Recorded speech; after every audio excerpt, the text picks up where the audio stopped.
The state of Texas is about to get tougher on sanctuary cities.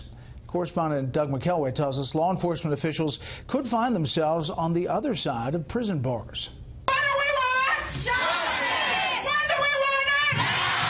Tensions over Texas's SB 4, the toughest anti-sanctuary bill in the country, erupted at the governor's office today. Protesters staged a sit-in over the bill that would allow Texas law enforcement to question anyone's immigration status, even during a simple traffic stop.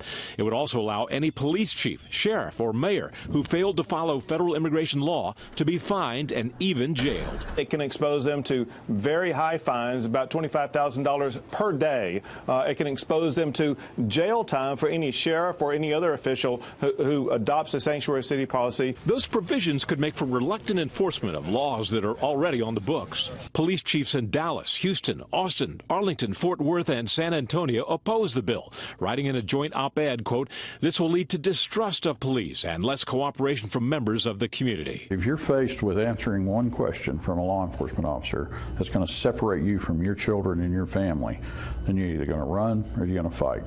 And Texas is a good place to get a gun pretty cheap. Supporters suggest that argument is disingenuous, citing Department of Homeland Security crime statistics. Just for Texas since 2011 through January of this year, we've arrested over 212,000 criminal aliens. We've charged them with over 566,000 crimes, including 1,143 murders, 6,000 sexual assaults, 67,000 drug offenses, 67,000 burglaries, over 500 kidnappings. Legislators debated the bill all night last week. Emotions overflowed in and outside the chambers, with opponents accusing supporters of backing a racist, quote, "show me your papers" bill.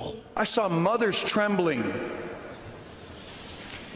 If you have succeeded in anything, members, you have succeeded in terrifying an entire community. Not so, say proponents who maintain they have broad support from Hispanics who also believe in law and order. When Greg Abbott and I ran for governor and lieutenant governor back in 2014, we run on separate tickets. We both received nearly 50% of the Hispanic vote, and you don't hear that anywhere.